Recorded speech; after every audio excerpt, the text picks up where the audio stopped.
Right, boys, this Saturday, the mighty, mighty Chelsea are tackling and taking on Fulham, who absolutely probably should have won against Manchester United. And we're at home at the Stamford Bridge Stadium. We're going to be previewing the game. We're also going to be quickly reviewing the last game against West Ham. So give you guys a little bit of context. Let's kick it off with the review. What was your take, my man, on Chelsea's demolishment, if that's even a word, of West Ham? Well, I don't know if I learned more about Chelsea or West Ham, to be honest, Mark. It was an interesting one. What did I take away? Well, let me throw it back on you. You're the Chelsea fan. Did we learn anything new about Chelsea from that game? You tell me. No. Why not? Not Why at all. not? Because everyone, including their dog and the rats in their basement, had Chelsea to win. Even when Paqueta scored that beautiful goal. Yeah, I know we're going to be talking about that goal because everyone's saying it's Robert Sanchez, and I totally see that. But I'm not going to take anything away from Paqueta's goal because I thought that was brilliant. Even when that goal went in, no one had any doubts that Chelsea were going to smash them. And that's exactly what happened. I didn't even flinch for a second apart from going, you know what? I rate that goal. Saw the replay and I was like, okay. Sanchez, again, like you should have done better. His feet were in the wrong place. Positional play was all off. Again, that he was at fault for the goal. He's moving to the right. This is what I don't understand about Sanchez. He sort of sees things in slow motion. We saw it the weekend before against Palace. The ball zips past his eyebrow and then he dives. And then he's moving towards the right. It's not even Championship. It's like he's stoned. I don't understand that with Sanchez. And look, you won 5-1, so people can have a go at me, which I'm sure they will, about getting hypercritical about, the one goal you conceded. But it is important because you tell me, yeah? It is important. Let me spit something at you. Well, we don't know who the Man City keeper is, but it's Trafford at the moment. It might be Donnarumma. It could be Edison. Yeah. Let's go with Trafford. Does Trafford save that? It's dubious, right? We don't know if he does or he doesn't. No, I don't know. I don't know because he had a calamity. He mate. did. A calamity. We'll come on to that in the next pod. It was, yeah, okay. But he did have a calamity. But I don't know who the keeper's going to be. But Edison, for example, from last season, saves that, in my opinion. Donnarumma, if they get him, saves that. Does Alisson save that? It's a problem. Yeah, obviously. Does David Raya save that? Yeah, does obviously. Nick Pope save that? Look, I'm saying obviously. This is a major problem, goal, which is why we haven't learned anything. Well, we've learned that in consecutive games, Robert Sanchez was at fault for 2 goals, and he should have saved both of them. I have no idea whether the Chelsea board are actually going to look at it and go, right, you know what? We've said that of the last few games of the Premier League season, he was amazing. He was named goalkeeper of the season at the Club World Cup. You know what? We're going to keep him. We don't need anyone else. And we're going to have Jurgensen as a backup. I mean, come on, even Enzo Maresca.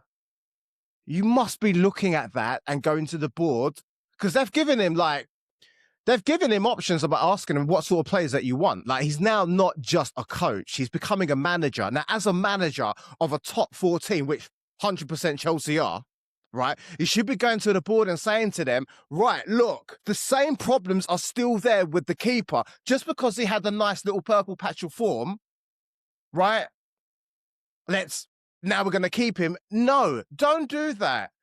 You've seen what he has over the course of a season. He's cost us so many points. He's the most high error goalkeeper statistically in the Premier League, or maybe even in European football. You have to take that in consideration. You want to progress and move up from 4th to 3rd to 2nd to actually challenge for the title. You can't do it with not just an average keeper, a shit keeper. That is what Robert Sanchez is. And I know I watch a lot of Chelsea football fans, and they say, yeah, we should keep George. We should keep Robert Sanchez. He'll do it for us. Come on. You should have got Mike Maignan. I know we keep harping on about it, but they were so cheap.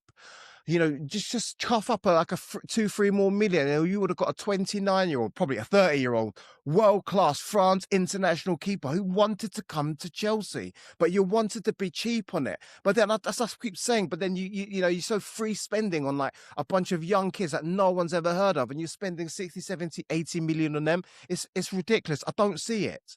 But no matter what, Chelsea need an upgrade on the keeper.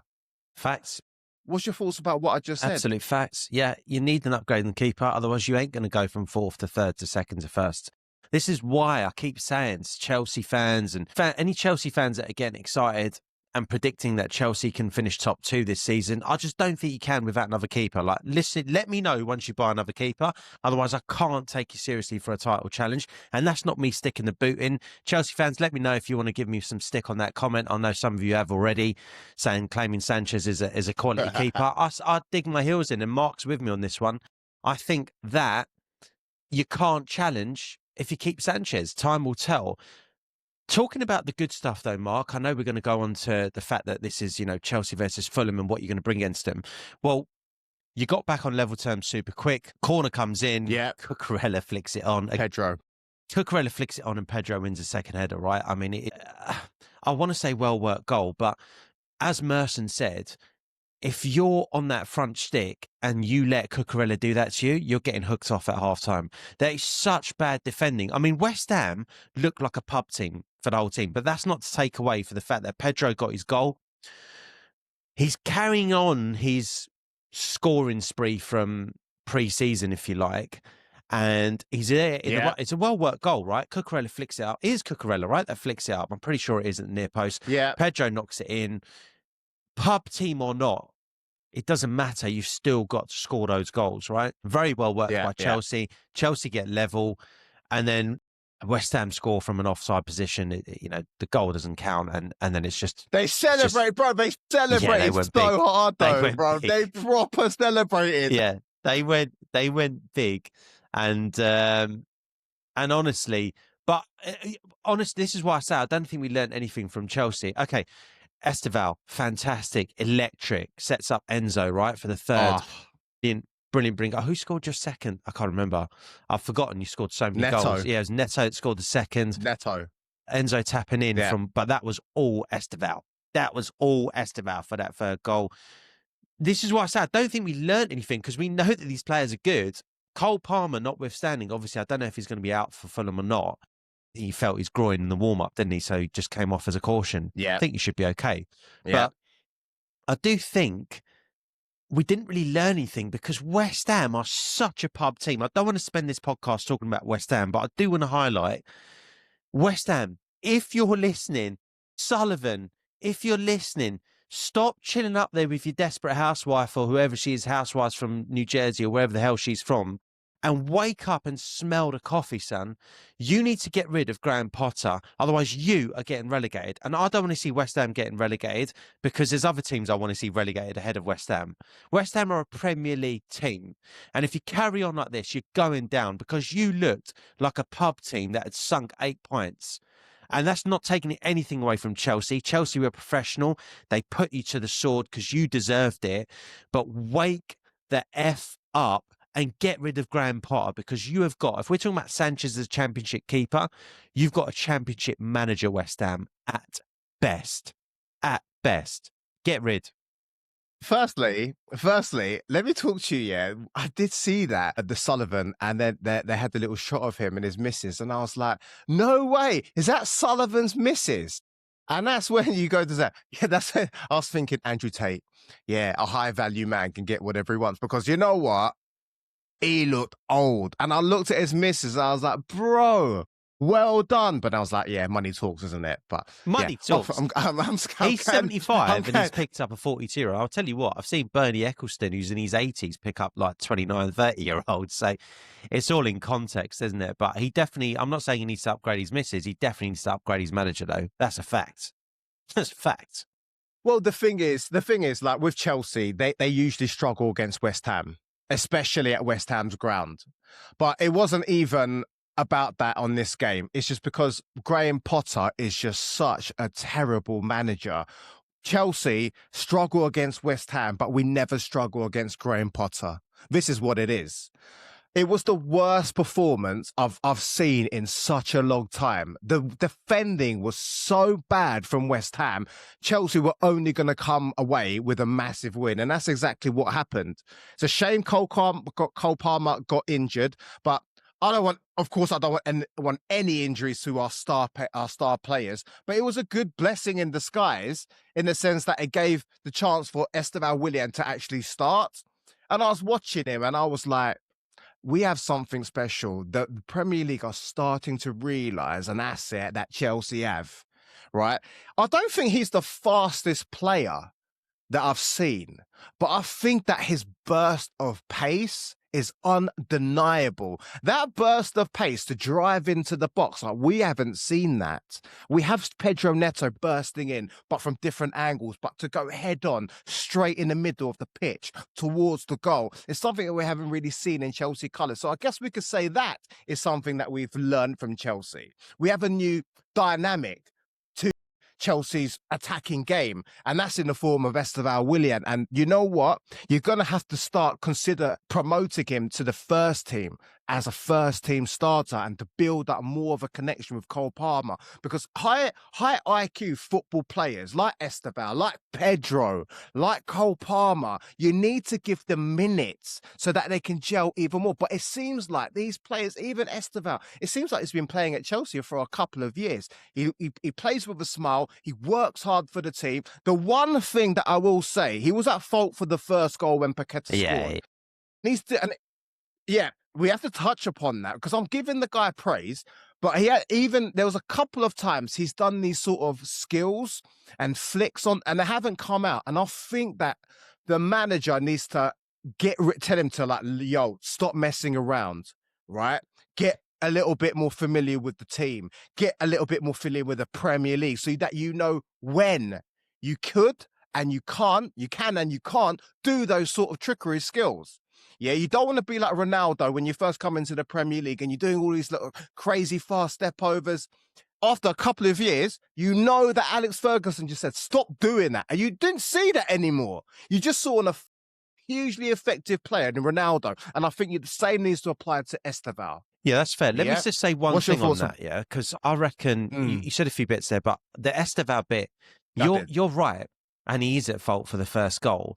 You know, that could, especially away from home, that can bury a lot of players. What I loved about Estavalle there is that it didn't even affect him. If anything, I'm not even going to say it lit a fire under him, because that is the kid. What we saw, that is the kid. He just didn't let it. Obviously, I'm a gooner, so no dog in the fight. I don't like Chelsea, but I love the fact that Estavalle, the kid, just got on with his game. Was like, yeah, okay, cool, don't worry. And he then delivered love it. A masterful first half performance, in my opinion. A masterful first half performance, and capped it off with that run to set up Enzo's goal. That Enzo goes off celebrating like he did all the work. Great run, don't get me wrong. But Estavalle was incredible. And I that moment, Mark, away from home, that can either bury some players or at least affect them slightly, so they, takes them a little bit longer to get back into the game. Estavalle, not a jot of it. Kid, you are special. You are special. And you said you've got a gem there, yeah? I think Chelsea got a few gems. Mark. Go on. Cole Palmer's a gem, yeah? You bought him for 40 million, and City thought they were winning in that deal. 40 mil, we're getting 40 mil for unproven talent, whatever else. Cole Palmer, gem of the Premier League, yeah? He's not just, this is a crown jewel in Chelsea's crown of gems. You've got Estavalle. Yes. You've got Pedro. I'm still waiting on Jamie Gittins before I say anything. I know you like Gittins. I'm going to wait and just hold for a bit. He's too raw. He's too raw. And then you've got quality in backup. As I say backup, you've got quality there that's starting. Like Neto, quality. I'm waiting on Delap. I don't know if he is going to be in the same breath, the same level. But let's see. He might well be. He's going to be sick. He might well be. He's going to be sick. But there are sick. some gems there. And then let's go back. Let's go back into your midfield. You've got gems there. When Lavia comes back, you've got gems there. Causadio's already settled in. And then you've got in the back line, dude. Andres Datos. Yeah. Yeah, you got Andres Santos. I'm still going to hold reserve judgment on him. But your back line, your left back and your right back are top draw. And that's Premier League standard, gold standard top draw, I'm saying. In Reece James at right back and Cucurella at left back. And when Colville comes back, he's got an array of talent next to him as well. You're one goalkeeper away from looking, super deadly. So it's not just Estavalle the gem. I think you've got a crown of gems, and I think Cole Palmer's still the jewel in the crown. But it was exciting. Look, we've got to move on because we're harping on about Chelsea here. But 5-1 demolition job done. You could have, it could have been nervy times. You went 1-0 down, no problem, no doubt. Got the job done. West Ham shocking.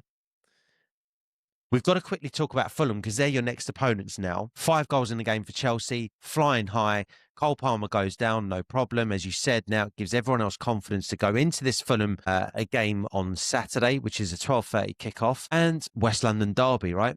It's a derby right here. I'll be able to hear it from my house. This is going to be interesting because Fulham should have beaten a new look Man United last night. They should have beaten them. Yeah. And United, okay, they missed a penalty or whatever. Talk to me about United and talk to me about Fulham. Talk to me about the game. The game was interesting.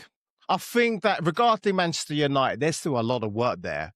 I mean, they had got a lot of high praise even when they lost against Arsenal, and I don't understand why. And I mean, I kind of do understand why. They're front players in the likes of Cunha and likes of Mbueno, like the running, like the different dynamics compared to last year. Yeah, they're still raw. It's like a brand new. It's not like a brand new team. It's a brand new front line. It's still going to take them a little bit of time to gel together, right? Cunha looks good. I mean, Bruno Fernandes.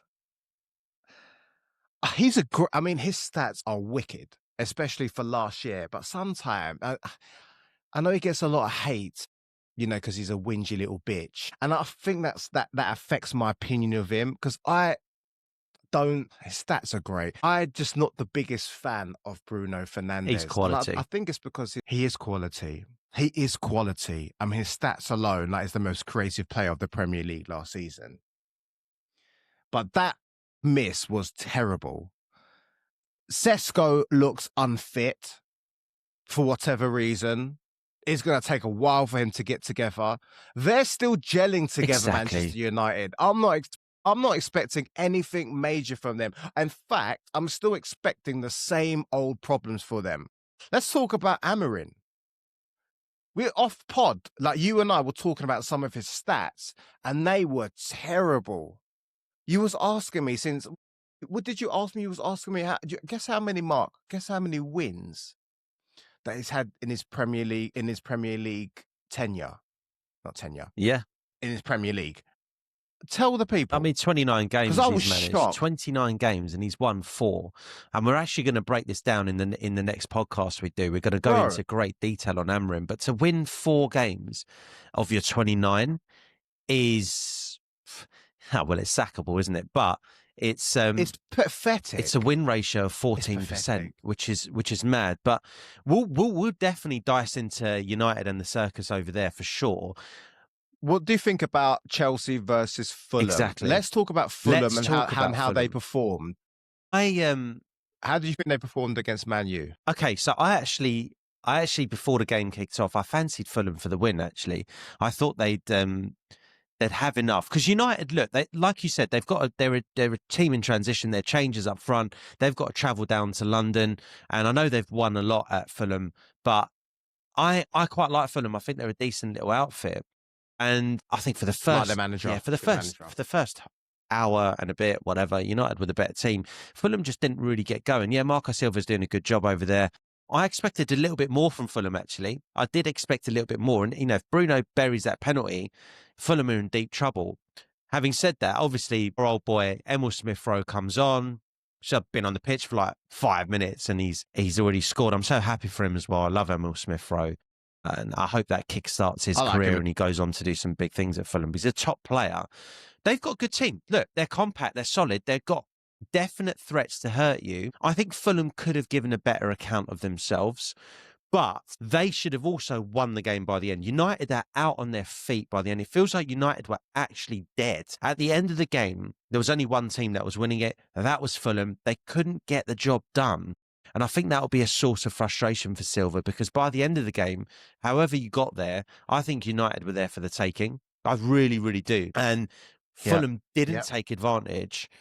And now they've got to go down the road to Stamford Bridge, early kickoff. They'll get absolutely pissed on. They'll get absolutely annihilated. Like Man U, Chelsea are not the same outfit as Manchester United. You're coming into a team which, regardless of the team in the form of West Ham, they're coming off a 5-1 win. We're at home at Stamford Bridge.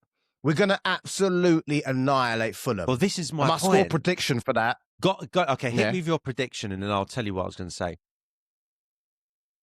3-0. Yeah, fair. This is the point, 3-0. right? Like Fulham, we're at home. Fulham nicked a point in the opening weekend against Brighton in the 96th or 97th minute. And when you do that, typically it's such a boost for the side, right? Because you can have a 1-1 draw, and there's many ways you can come out of a 1-1 draw. You know, Brighton at that 1-1 draw come out deflated, right? They're 30 seconds away from 3 points. Fulham come out flying high. We've gone away, and then we're home next game. And this is the point I'm making. If Fulham go and beat United, they then carry on that high, and they should have beaten United. They've now started the season with 2 draws, and they've got to go away to a side that has just banged 5, albeit past a pub team, doesn't matter. They've banged 5. They know where the goal is, and they had multiple scorers. In fact, all your goals were scored by different players, weren't they? Yeah. This is going to be a nasty, nasty fixture for Fulham. They don't have to travel. I They're even down think, the road. though, sorry to interrupt. Yeah, sorry to interrupt. Just on the point you're saying, bro, even if Fulham did actually smash and win against Manchester United, you still come into the Bridge, and I still fully expect Chelsea to but you know what it does, smash Mark? them Yeah, up. but I expect it too. But you know what it does? There's going to be this stubborn resistance, and then Chelsea will really have to break them down. And that might still be the case. And I might be wrong here, but I think now Fulham are going there and potentially they may get rolled over. I think this could be the caveat to this year, Mark, is why I don't want to predict a 3-0 is because you just never know with a derby. And I know it's Chelsea, Fulham, and they're 2 different teams, and Chelsea are, top team. They're a different league to Fulham. With all due respect to Fulham, Chelsea should walk through them. I think that's BS, Neil. I think that's absolute BS, bro. What? I don't the care. Fact that it's a derby? Chelsea will absolutely... Bro, the fact that it's a don't care. I don't care. I think that Chelsea will actually roll them over. My biggest concern with Chelsea, if they don't roll Fulham over, this is my biggest concern. When you watch Chelsea, from what I've seen, they play 2 ways, right? Exciting, energetic, quick football. The next game, it's boring, side to side. It doesn't look like they have a plan B. It doesn't look like they have any creative edge on them. This is that it really is up one way or the other with Chelsea. This is what I see the team doing. If they come out, and give it full effort, maximum effort, they move the ball quickly, they move the ball forward, right? And they actually suffocate Fulham. We'll smash them. It all depends on the mentality of the players, and it all depends on how Maresca sets them up and the instructions that he gives to the team. Just do what Chelsea do. We're at home, Maresca. Tell them to go out and move the ball quickly and be forward thinking. You do that, we will annihilate Fulham. I don't give a fuck. Bro, that is what I'm thinking. It's going to be 3-0 if that happens. Now, if they come out and they start doing their side-to-side crap, like they did against the first game of the season, which was disappointing and disheartening, if they play that way with that sort of intensity, then it's something to worry about. But honestly, I don't think that that's going to happen. I'll be shocked. I'll be shocked if Chelsea don't get at least 3 goals past Fulham. I've said a lot there. What do you think? You're basically counting on the fact that Chelsea show up and if they show up, they'll do a job. It's all about Chelsea. But I tell you what, Marco Silva, we just spoke about him. He's no mug. What's he coming to do at Stamford Bridge? He's not coming to play expansive football and try and win the game, right? He's going to bring the bus. Yeah, he's going to try and come and frustrate. He's going to try to be there and try and nick a win. And I don't know if this will be an easy victory for that reason, because it's not so much about Chelsea. I rate Fulham, and the onus is on them. Well, go on then. What's your prediction? I've said that. Go on, tell me right now. Yeah. Okay, my prediction. Have you said that? What? My prediction. Sorry, I was actually checking the last time Fulham lost by 3 or more goals, and the last time Fulham lost, I don't know if this is just home fixtures, but they lost 3-0 back in 2018 to Bournemouth. But that's back in 2018. I'm not sure if they're really away. What about away games? Let me just check. Yeah. By the way, I'm going 2-1. I'm going 3-1. No, I'm going 2-1 Chelsea. I'm going 2-1 Chelsea. But I'll go back on your word. and let's see. Fulham must have got smashed away from home. Well, they must have what 7 years ago is the last time they got beaten. I think that was they're a solid team, but they ain't that good. I mean, that's the stats. Then wow. But I think they've been with a 3-0. Incorrect. I think City smashed them as well last season. But here's the thing. I think it's apparently Fulham have not suffered an away defeat by a 3-goal margin for a long period of time. I don't know. Look, I think it's going to be a tough one, based on the fact that Chelsea, the onus is on Chelsea. You've got to come out at Stamford Bridge, and it's not going to be the same game that you just played against West Ham. Fulham are far more organised, far better side. And I think that's going to be tougher. So I'm intrigued to see how you get on. A lot might depend on the fact of Cole Palmer's fitness. Is he going to be fit for the game or not? Because if he's not fit for the game, again, that changes things. So there's some nuances here and some caveats. Bottom line, Chelsea win this game. Chelsea win this game. I think they go into the international break with 7 points, 2 wins and a draw. And I think at the start of the season, if someone said that to you, you'd have taken that. Fair? Fair. Bro, let me tell you, yeah, if they do not absolutely wipe the floor with Fulham, I know that Fulham are going to come in and they're going to set up defensively, they're going to try and frustrate Chelsea, but I think that Chelsea have so many different type of attacking players that all offer something very different to break down a team like Fulham. Yeah, I still think it depends on how the attitude and the mentality that Chelsea come out.